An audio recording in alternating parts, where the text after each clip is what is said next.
Mesdames, Messieurs, merci beaucoup d'être avec nous dans Débriefing. Débriefing, chaque semaine, sur B1 Télévision, nous faisons le tour des questions qui agitent le débat public. Et aujourd'hui, je suis avec Roger Lumbala. C'est le président du RCD-AN, parti du Rassemblement Olinga. Il est député national et c'est un ancien chef rebelle. Roger Lumbala, bonsoir. Bonsoir, madame. Merci beaucoup d'avoir accepté notre invitation. Première question, vous êtes déçu de ne pas figurer sur la liste du gouvernement Tchibala? Non, pas du tout. Vous savez, l'objectif majeur pendant plusieurs jours, les citoyens congolais commençaient à réclamer ces gouvernements. La communauté internationale commençait à se dire que ça tardait. Et moi, j'étais toujours près du Premier ministre Bruno Tchibala pour lui dire à quand le gouvernement. Quand le gouvernement est sorti, j'étais l'homme le plus heureux parce que je me suis dit, c'est maintenant qu'il faut s'occuper de notre population, s'occuper de l'inflation galopante que nous connaissons aujourd'hui, s'occuper de l'insécurité à travers la République démocratique du Congo et apaiser le peuple congolais dans le sens où ils attendent les élections libres, démocratiques et apaisées. Roger Lumbala n'est qu'un individu. Il ne peut pas s'opposer à un gouvernement qui est publié et il ne peut pas arrêter la marche de la République. Le fait de ne pas être dans le gouvernement n'est pas un souci majeur. Nous avions présenté les noms. Le chef de l'État a jugé bon de ne pas accepter M. Roger Lumbala dans l'actuel gouvernement. Ce n'est pas grave. Pourtant, vous étiez le plus grand défenseur de Bruno Tchibala. Oui, c'est vrai. Parce que je crois en lui, parce que je crois en la démarche. Et je pense qu'avec un homme comme lui, qui symbolise même l'esprit et la lettre de M. Etienne Tshisekedi, parce que vous savez qu'il a passé au moins 36 ans de vie avec le président Etienne Tshisekedi. Donc, il était le confident de M. Etienne Tshisekedi. Il était dans les secrets de Dieu de M. Etienne Tshisekedi. Donc, avec lui, nous aurons un petit Tshisekedi comme Premier ministre. Donc, je suis très confiant. Quelle lecture vous faites de la composition justement de ce gouvernement? Moi, je suis content parce que il y a des camarades qui se sont battus avec nous, comme le ministre Ingele Ifoto, comme Lumeya, comme Emery Okundi, comme Eva Mwakassa et tous les autres qui nous ont accompagnés dans le cadre et de l'UDPS et des différentes composantes qui ont constitué ou qui ont formé le rassemblement. Je suis tout à fait content et je leur souhaite bonne chance pour qu'ils puissent faire un travail considérable et parce que ce sont nos ambassadeurs à ce niveau-là, au niveau du gouvernement. Vous savez, ils restent toujours membres de l'opposition dans ces gouvernements d'union nationale. Il y a quelques jours, la rumeur soutenait que c'est la présidence de la République qui ne voulait pas de vous et d'Olinga Nkoy au gouvernement. En début d'émission, vous avez reconnu, je cite vos phrases, c'est le président de la République qui n'a pas voulu de vous.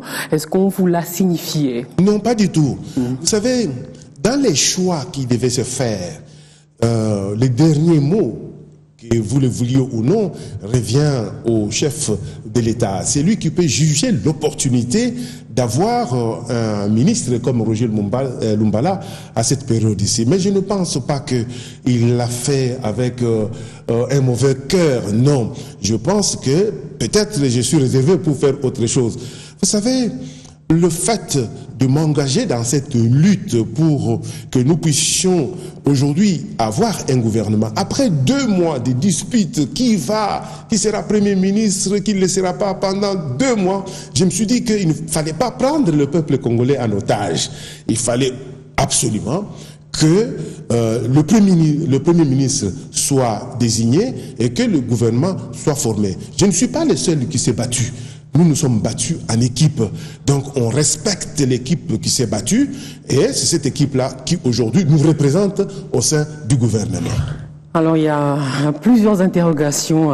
Pourquoi Roger Lumbala n'est-il pas à ce gouvernement? Des réponses, chacun y va de son commentaire.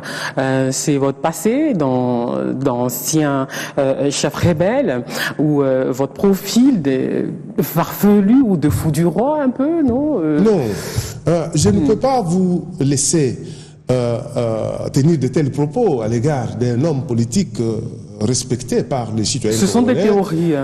Non, respecté par le peuple congolais, élu en 2006 et réélu par le peuple congolais. En fait, quand je parle au nom du peuple congolais. Donc, si le chef de l'État, comme je viens de le dire, le profil, j'ai une maîtrise des sciences de l'éducation à l'université de Rennes, là où Michel Rocard avait étudié. Donc vous voyez le profil que j'ai. En dehors de ça, j'étais inspecteur des finances chez AXA, le deuxième groupe d'assurance. Vous comprenez, madame, que pour ce qui concerne le profil, je l'ai. Bon, maintenant, sur le plan politique, si le chef de l'État a pensé que cette fois-ci, il y a des hommes intelligents dans ces pays, il y a des grands politiciens dans ces pays qui ne sont pas au gouvernement. Cela ne veut pas dire que nous devons en faire un problème. Non. Moi, je pense que ce qui est beaucoup plus important aujourd'hui, c'est le devenir du peuple congolais. Nous avons la dépréciation du franc congolais. Oui, face vous avez au dollar. parlé des défis, on va y revenir tout à l'heure. Il y a des gens qui évoquent également votre passage en prison en Russie. C'était une info ou une intox? Non, c'était vrai. Non, pas du tout. Ça pesait dans la balance. Non, ça n'a rien fait. Vous avez un casier.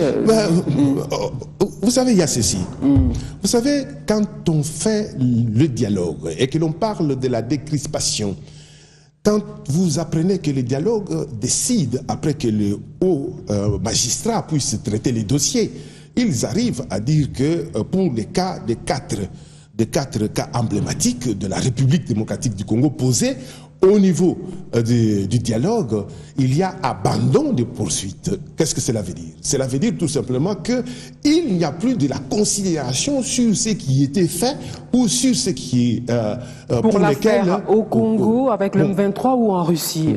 Bon, maintenant, c'est pour les tout. En Russie, qu'est-ce que cela veut dire? En Russie, vous avez constaté qu'il y a eu, au niveau du ministère des Affaires étrangères, il y a eu des faux passeports donc, qui ont été délivrés aux citoyens congolais, délivrés par le ministère des Affaires étrangères. Je pense que vous avez couvert aussi cette émission où le ministre de l'époque avait fait une émission pour demander à tous les Congolais qui avaient reçu les passeports délivrés par le ministère des Affaires étrangères pour qu'ils ramènent ça parce que c'était de vrais faux passeports, parce que c'était délivré par le ministère. Je n'étais pas la seule victime dans ces cas-là. En Russie, les gens doivent savoir que je n'étais pas appréhendé parce que j'avais volé, parce que je suis allé là-bas pour acheter les armes, parce que j'avais violé. Non, c'est tout simplement parce que la République, mon pays, avait délivré à M. Roger Mbala, comme à d'autres qui sont en prison encore dans des différents pays, un passeport qui était falsifié au départ. C'est-à-dire que, au lieu d'aller faire des passeports comme le ministère ou l'État leur a demandé, ils sont allés avec le vieux passeport, on a effacé et on a remis, on a réécrit des numéros. Mais quand ça passe dans des machines spécialisées, il apparaît 2 numéros. Donc, Roger Mbala, en fait, si j'étais quelqu'un d'autre, je pouvais porter plainte contre la République démocratique du Congo. Pourquoi vous ne l'avez pas fait? Non, je ne l'ai pas fait parce que je suis congolais, parce que je pense qu'on ne peut pas continuer à ridiculiser toujours notre pays. Donc, je ne l'ai pas fait. Mais vous êtes tous au courant de cette situation des passeports qui n'étaient pas bons. Cette situation-là a fait qu'au niveau du ministère des Affaires étrangères, que certains agents soient limogés. Vous avez des contacts encore avec vos anciens copains du M23? Non, vous savez... Des contacts amicaux, hein? Rien de mauvais. Rien de sorcier, rien de sorcier, quoi. La FDL est arrivée ici, c'était de la rébellion. La FDL est arrivée, et puis il y a le RCD, et puis madame. Moi, j'ai dit tout simplement que dans la vie politique, dans une démarche politique d'un homme politique, il faut savoir qu'il y a des étapes. Aujourd'hui, nous avons fait le dialogue et il y a abandon de poursuite, non pas parce que j'étais membre du M23, comme d'aucuns veulent le dire, tout simplement parce que j'ai participé au pourparlers de Kampala dans la délégation du M23. Et vous avez fait allégeance au M23? Non, faire allégeance, c'est différent. Bon, je ne peux pas entrer dans le dictionnaire pour commencer maintenant à expliquer aux gens qui nous suivent. Je dis, c'est différent d'être dans la délégation pour participer au pourparlers contre le gouvernement où en face nous avions le gouvernement de la République autrefois. Mais je reviens encore à dire, madame, que ce dossier-là est déjà clos. Tout à fait. Alors, il y a les FONUS qui sont tirés quand même avec Emery Okundi au gouvernement, non? Mais je pense que Emery Okundi, c'est un monsieur qui est responsable, des fois réélu député comme moi, donc il représente son territoire, il représente sa circonscription électorale, c'est un homme intelligent, il a étudié aux États-Unis, et c'est un avocat, et pourquoi pas Emery Okundi? Je suis tout à fait convaincu que au-delà de l'appartenance à son parti politique, c'est une personnalité intelligente qui a prouvé cela même au niveau du Parlement. Le chef de l'État a jugé bon d'être avec lui. Vous pensez quoi de Lisanga Bonganga au gouvernement? Lisanga Bonganga, c'est un licencié en sciences commerciales. Je le sais parce qu'il a étudié avec mes jeunes frères. Et je sais que c'est un homme qui s'est battu pour M. Etienne Tshisekedi. Vous le savez très bien, au moment où le président Lisanga Bonganga Jean-Pierre se battait ici, aucun ne parlait du dialogue ou ne soutenait le dialogue. Même les gens du G7 aujourd'hui, à l'époque, refusaient le dialogue demandé par M. Etienne Tshisekedi, mais Lisanga Bonganga, c'était lui qui s'était levé ici, et moi j'étais en Europe, et on défendait le président Etienne Tshisekedi. Aujourd'hui, les gens peuvent nous lancer des philippiques, les gens peuvent nous jeter l'anathème, parce que nous avons pris une position claire, mais nous sommes et nous resterons toujours dans la logique du président Etienne Tshisekedi Wamulumba. Pour en finir avec ce chapitre nouveau gouvernement, vous avez le sentiment d'avoir été dribblé? Non, pas du tout. Vous savez, quand on a ces sentiments-là, c'est quand on s'accroche à des choses qui ne sont pas beaucoup plus importantes. Moi, j'ai dit, la vie politique est une vie des hommes qui se sont engagés. J'ai la foi en Bruno Tshibala, qu'il va réussir sur les objectifs que l'accord du 31 décembre nous a bien fixés. À partir de ce moment-là, je dois les soutenir. Je dois les soutenir pour qu'ils puissent réussir. Parce que nous devons aller aux élections. Je dois les soutenir pour qu'ils puissent juguler cette situation économique qui n'est pas bonne. Pour que notre peuple soit à l'aise, pour qu'il puisse vivre comme les autres peuples du monde. Je dois les soutenir pour qu'ils puissent aujourd'hui assurer la sécurité des personnes et de leurs biens dans notre pays. Si ce n'était pas ces objectifs-là, je ne pouvais pas soutenir M. Bruno Tshibala. Donc, parmi les 58 ministres, il n'y a aucun membre de votre parti, le RCDN? Oui, c'est vrai. Parmi les 58 ministres, il n'y a aucun membre de notre parti. Cela ne veut pas dire que nous devons bloquer la situation, madame. Il faut comprendre la souplesse politique que nous avons. En sport, on dit fair play. Bon, maintenant qu'aucun membre de notre parti n'est pas là, nous devons faire quoi? Nous opposer au gouvernement Tshibala? Non, nous devons les accompagner. Dieu seul sait. Vous savez, à quelque chose malheureux, bon, on ne sait jamais ce que Dieu nous réserve. Moi, je suis croyant, je suis catholique pratiquant, quelle que soit la position de la Senko, je pense qu'ils ne vont pas ébranler ma foi chrétienne et ma foi catholique. Je reste catholique et je pense que quand je crois en quelque chose, très souvent, ça se réalise. Parce que, vous savez, les gens disent que avec la foi, on peut déplacer les montagnes. J'ai envie de dire Alléluia. Merci. Alors, je pose la question parce que pour Némon Dansemi, c'est l'un de ces lieutenants qui avait été pris au gouvernement Sami Bandibanga, ceux qui avaient créé justement des tensions et tout ce qu'on sait avec Némon Dansemi. C'est pour ça que j'ai posé la question. Peut-être que il y a l'un de vos gardes rapprochés à ce gouvernement. Vous répondez quoi à ceux qui disent que vous êtes désormais un kabbyliste? Non, pas du tout. Hier, je n'étais pas tshisekediste. Je soutenais Tshisekedi. Parce que moi, je suis lumbaliste. Donc, il y a des gens qui me soutiennent, qui sont avec moi, qui s'identifient à moi comme lumbaliste. Donc, moi, j'ai soutenu Tshisekedi sur sa méthode de lutte et les combats qu'il a menés pour notre pays. Mais aujourd'hui, ce n'est pas parce que... Vous savez, madame, il faut que je vous révèle une chose. En 2011, lorsque nous avons commencé à combattre la majorité présidentielle d'hier, parce qu'aujourd'hui, elle est encore là, je soutenais Tshisekedi dans la logique parce que le président Tshisekedi, lui, ne reconnaissait pas Joseph Kabila comme président de la République. Le président Étienne Tshisekedi. Donc moi aussi, derrière lui, je ne reconnaissais pas le président Joseph Kabila comme président de la République. Mais quand le président Tshisekedi s'est résolu à comprendre des choses et il a envoyé une délégation aller discuter en cachette, en catimini, à Ibiza, à Venise et à Monaco, avec la délégation du chef de l'État. Qu'est-ce que cela veut dire? Cela veut dire qu'il a reconnu lui-même que le président Kabila était président de la République. Alors à ce moment-là, Roger Lumbala, qui le soutenait, doit ipso facto reconnaître aussi le président Kabila comme étant président de la République. Et aujourd'hui, il nous a allégué ce que nous appelons rassemblement aujourd'hui. Quel a été l'objectif du rassemblement? C'est de nous permettre d'aller, d'abord d'avoir une cohabitation pacifique, une cogestion pacifique.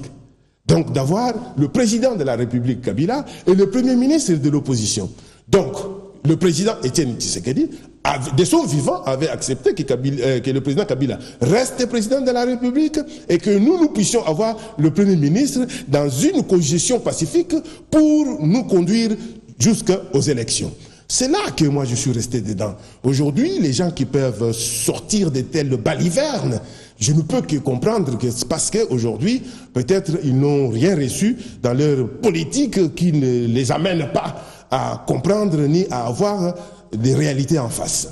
Vous n'êtes ni tshisekidiste ni kabiliste, j'ai compris, et ni tshisekidiste, mais vous aviez à l'époque de la campagne électorale, arboré le mouniéré pour vous faire élire. Mais comme vous savez, comme beaucoup. Vous savez, quand on suit la chronologie en fait de Mouniéré. Le Mouniéré et l'effigie d'Étienne Tshisekedi sur vos banderoles pour vous faire élire. Je vous ai dit, madame, que j'ai soutenu M. Étienne Tshisekedi jusqu'à sa mort. Et personne en République démocratique du Congo ne peut me renier cela. Même vous. Parce que vous avez vu comment je me suis impliqué dans sa campagne et dans tout ce que je faisais. Mais j'ai dit ceci. Soutenir la personne, comme vous parlez de Mouniéré. Mais je peux vous dire que j'étais parmi les premiers qui ont porté le Mouniéré avant le président. Son Mouniéré, son effigie sur vos banderoles. Non, je peux dire ceci.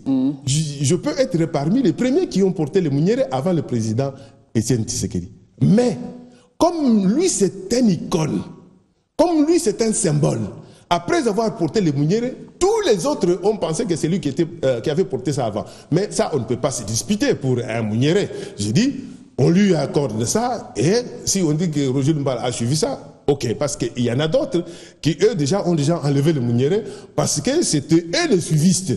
Ce n'est pas Roger Lumbala qui avait déjà. Le banderole, oui. Son effigie sur le banderole, oui. C'est parce que je l'ai soutenu, madame. Pouvez-vous me citer combien qui ont soutenu M. Étienne Tshisekedi comme moi je l'avais fait? Qui ont mis leur télévision, qui ont mis leur radio à sa disposition 24 heures sur 24 heures. Ce qui m'a coûté que l'on vienne plastifier ma télévision. Et tout ça, vous le savez. Donc à partir de ce moment, ce n'est pas seulement la télévision de Kinshasa, la télévision de Mbujimaï et aussi la radio de Mbujimaï. Alors qu'à cette époque-là, je ne veux pas citer des gens ici, il avait des hommes et des femmes de son parti politique qui avaient les mêmes instruments, mais qui ne mettaient pas ça à sa disposition. C'est pour vous dire le dévouement avec lequel j'avais pour M. Étienne Tshisekedi. C'est ainsi que vous avez constaté, moi je peux être très sincère, vous verrez que en 2011, le président Étienne Tshisekedi a fait sa campagne. Mais il n'avait pas beaucoup de bâches. Il n'y avait pas beaucoup de bâches. Il n'y avait que 5 bâches. Et les 5 bâches, c'était les 5 bâches exemplaires qu'on lui a présentées par le producteur de bâches et qu'il a demandé s'il pouvait passer une commande. Ils n'ont jamais passé une commande. À partir de ce moment-là, moi je lui ai dit, prenons une stratégie. Que chaque candidat qui vous soutient, chaque candidat député qui soutient le président Étienne Tshisekedi doit mettre l'effigie du président Étienne Tshisekedi sur sa banderole.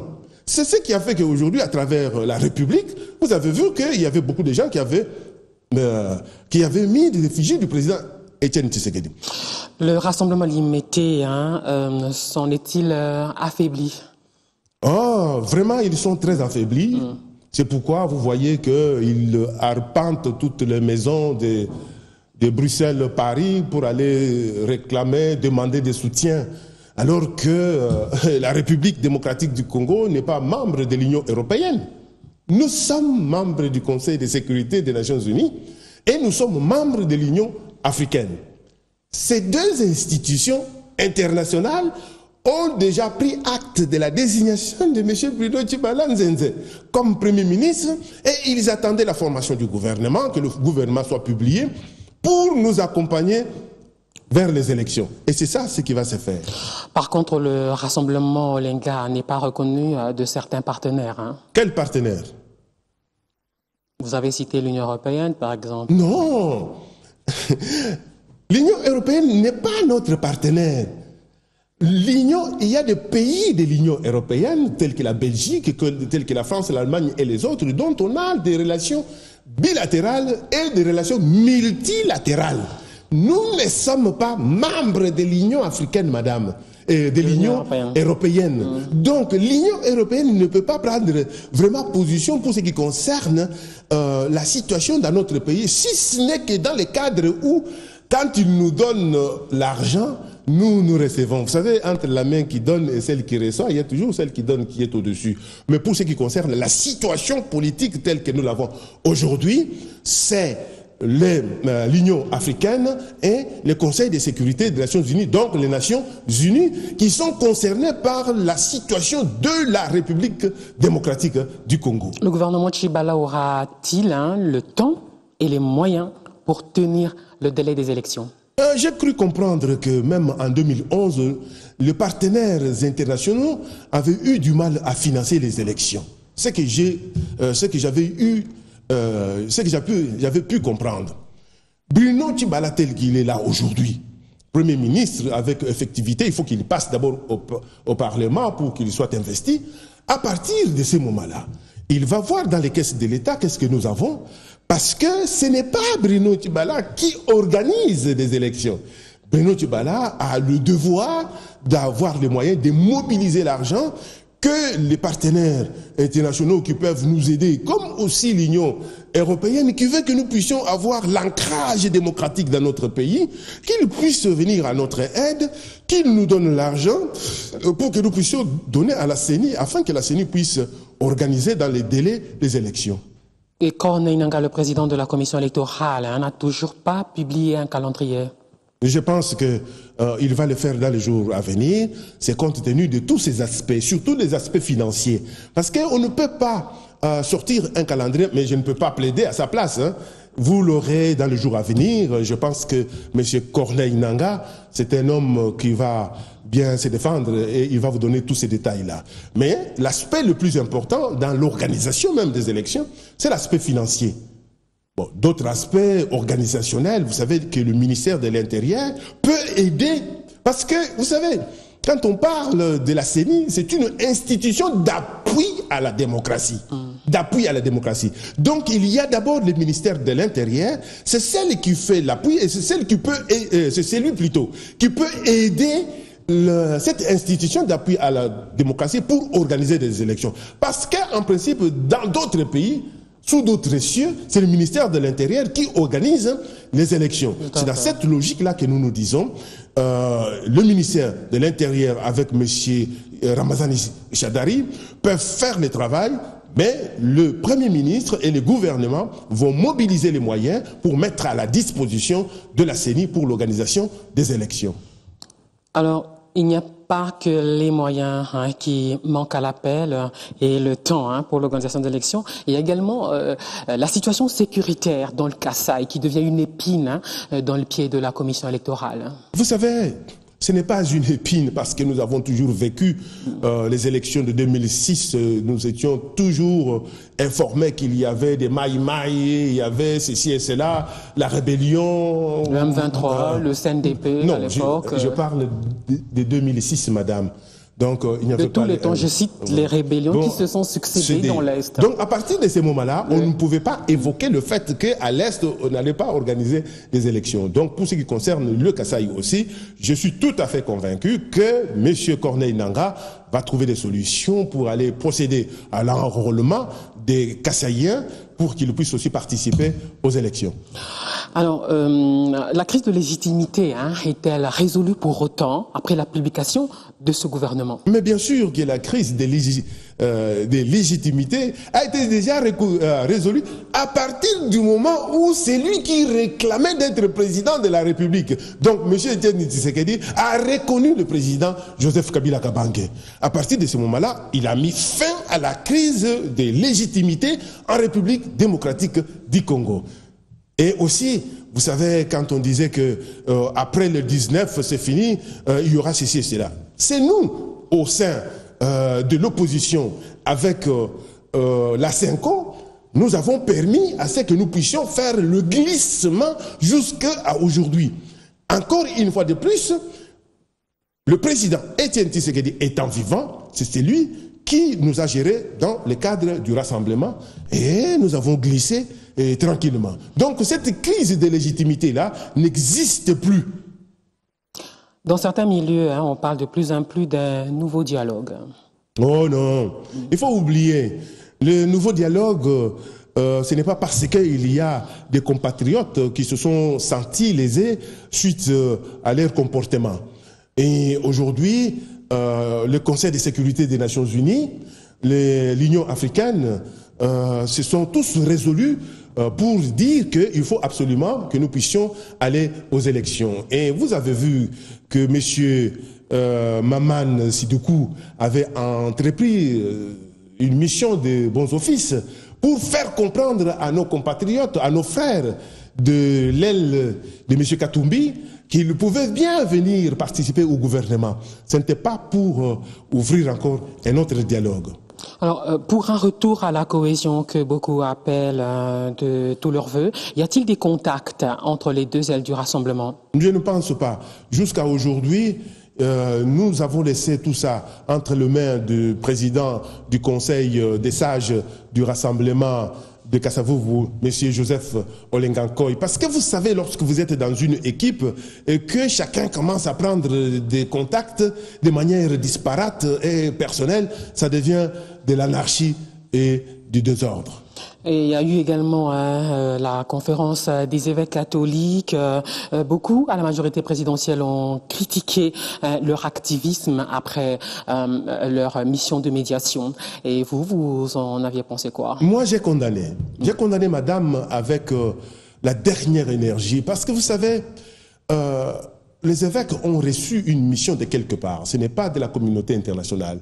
C'est le chef de l'État, Joseph Kabila Kabange, qui a donné la mission aux évêques d'organiser ces dialogues. C'est lui qui a donné la mission. Et à un moment donné, ils ont fait signer déjà l'accord du 31 décembre, vous le savez. Et ils se sont engagés maintenant pour l'arrangement particulier qui est la modalité pratique de la mise en application de l'accord. À un moment, ils se sont butés à 2 points. Le premier point, c'est la procédure. Comment désigner le Premier ministre? Et le deuxième point, la désignation du président de Sensa. Ils sont allés voir le chef de l'État.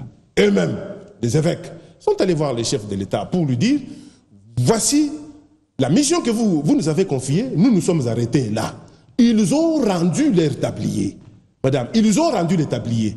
Cela veut dire qu'ils ont mis fin à leur mission de bons offices. À partir de ce moment-là, ils devaient avoir les droits de réserve, de ne pas faire de déclarations incendiaires et intempestives. Et là, pour donner justement de la béquille, parce qu'ils avaient constaté que le bateau commençait à prendre, à battre de l'aile, comme on dit, de l'autre côté du rassemblement, et ils ont vu qu'après la marche qui avait été appelée par le rassemblement délimité, et que cette marche s'est tournée en ville morte, et que c'était un échec politique. Donc il fallait donner des béquilles et se justifier. Parce que cette sortie médiatique m'a beaucoup interpellé dans ma foi catholique et chrétienne. Mais comme je suis vraiment raffermi dans ma foi catholique, je pense que quelles que soient des positions prises par des personnalités, parce que ce sont des hommes, ce sont des hommes avant d'être évêques, ce sont des hommes. Quelles que soient leurs positions, ils ne peuvent pas ébranler ma foi catholique. Je reste catholique et chaque jour maintenant encore, je vais chaque matin à la messe, à la première messe. Pour brûler un cierge. Okay. C'est pourquoi je me suis dit qu'il était vraiment difficile que les évêques puissent prendre une telle position en désignant, madame, des personnes. Alors qu'au moment où ils rendaient le tablier, ils n'ont pas dit au chef de l'État qu'il y a Félix Tshilombo comme président du Rassemblement et il y a Pierre Lumbi comme étant le président du Conseil des sages. Ils ont dit qu'il y a 2 points d'achoppement. Mais après avoir rendu le tablier, ils prennent position. C'est quoi? C'est de l'anarchie. Ils avaient formulé des recommandations. Non, c'est du désordre. Alors c'est pourquoi moi, personnellement, je ne suis pas tout à fait d'accord avec eux, mais je reste catholique. Ça c'est bien. Alors il y a cette autre controverse sur les évêques, ce rapport confidentiel sur la décrispation politique en République démocratique du Congo, où il recommande le retour en homme libre de Moïse Katumbi au pays. Une autre grosse polémique. Non, pas du tout. Pas du tout. Pas du tout. Ça c'est une très bonne démarche. Parce que pour moi, Moïse Katumbi doit venir. Pour moi, Moïse doit venir. Mais Moïse n'est pas tout seul. Il est avec les Francis Kalombo, il est avec tous les autres, mon jeune frère Salomon Escadela et les autres. Donc c'est une équipe, une forte équipe qui est partie avec lui en exil. Mais je déplore quoi? Je déplore que sur les 7 cas emblématiques, mais il y a Eugène Diomindonga là. Pourquoi Jean-Claude Moyambo. Pourquoi il ne parle pas? Pourquoi il n'exige pas la libération d'Eugène Diomindonga là? Cela veut dire que c'est une décision qui est un peu orientée. C'est pas une décision, c'est juste des recommandations. Bon, c'est une recommandation, madame, qui est orientée et qui est biaisée. Parce que vous savez très bien que moi, Diomindonga là, c'est un compagnon de lutte.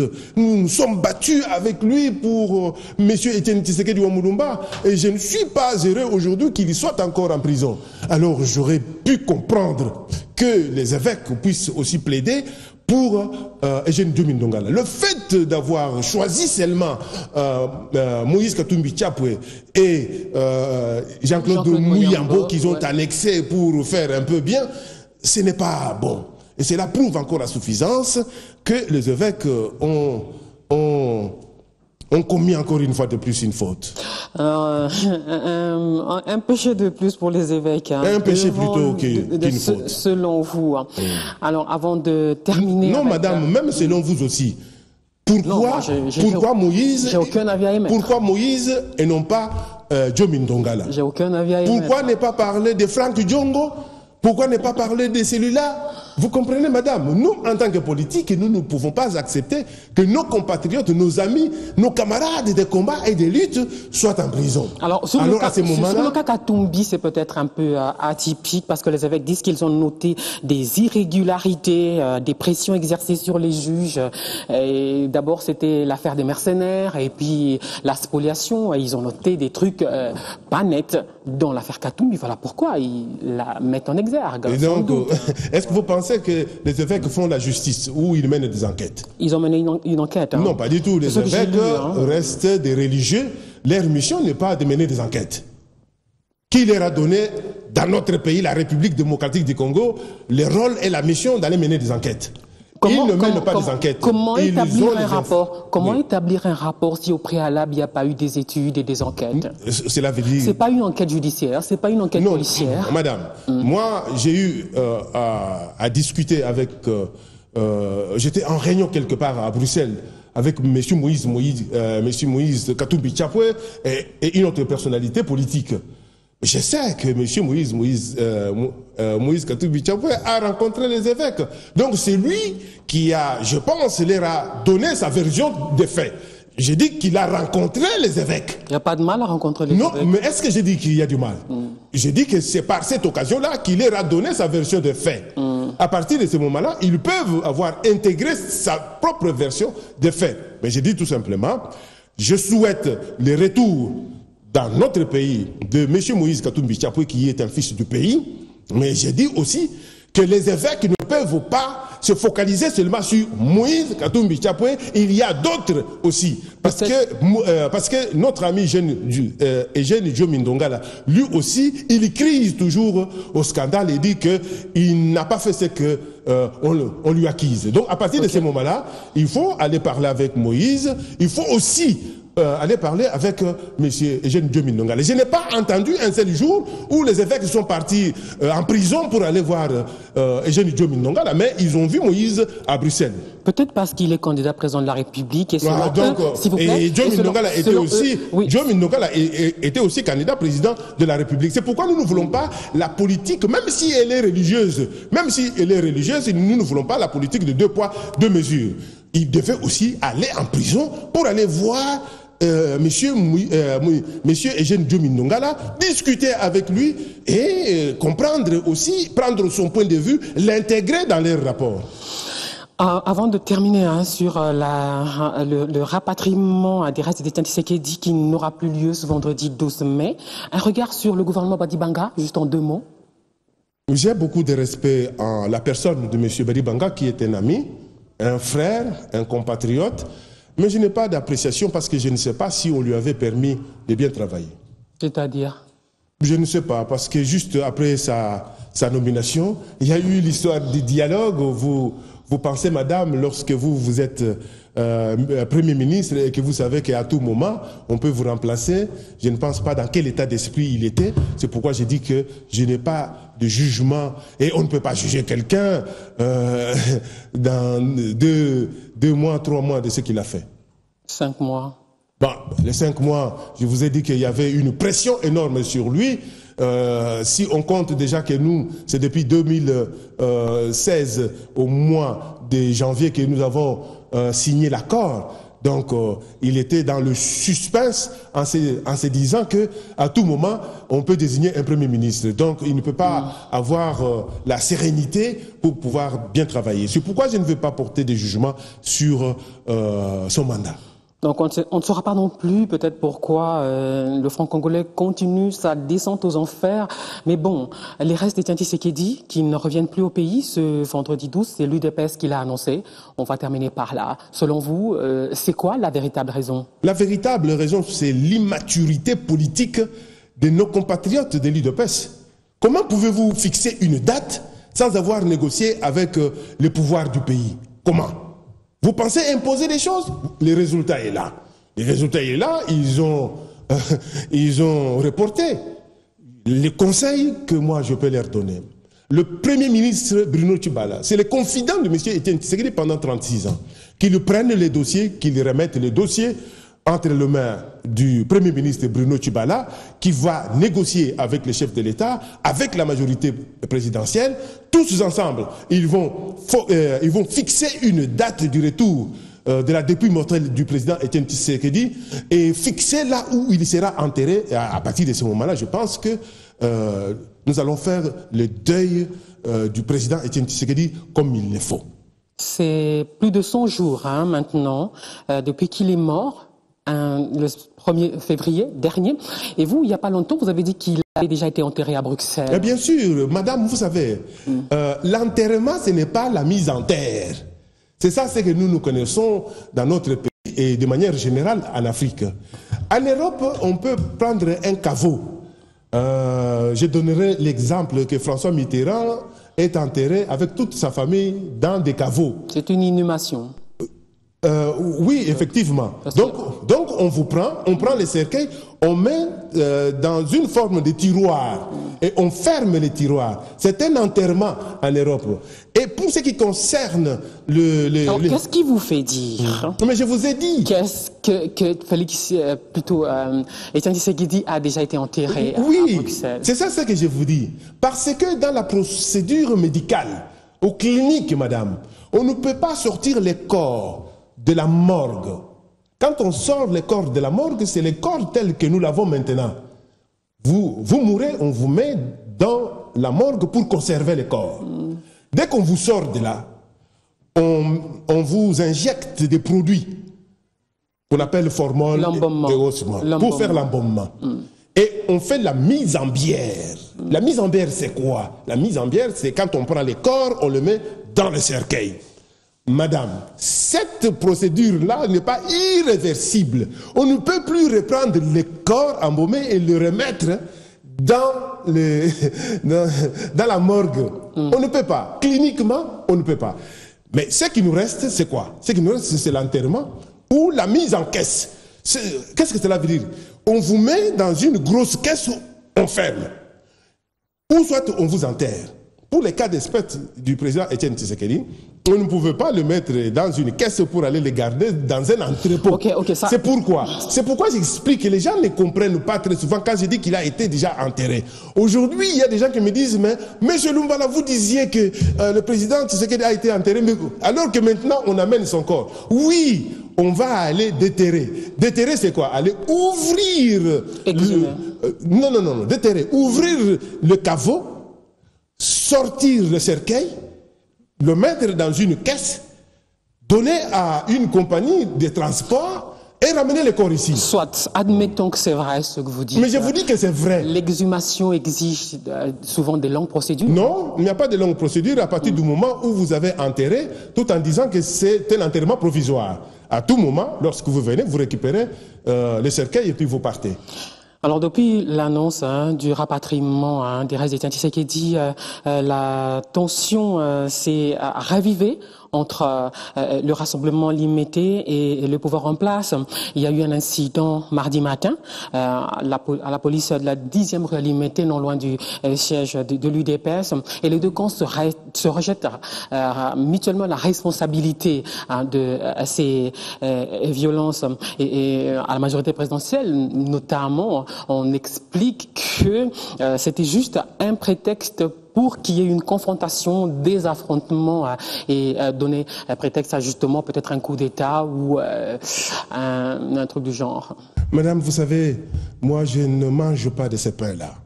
D'abord, c'est un pain que je n'apprécie pas. Je pense la gestion de l'enterrement de M. Etienne Tshisekedi devait être saine et intelligente et réfléchie. Aujourd'hui, il se pose un problème où il y a la construction du mausolée à la permanence sans l'autorisation de l'autorité de l'État.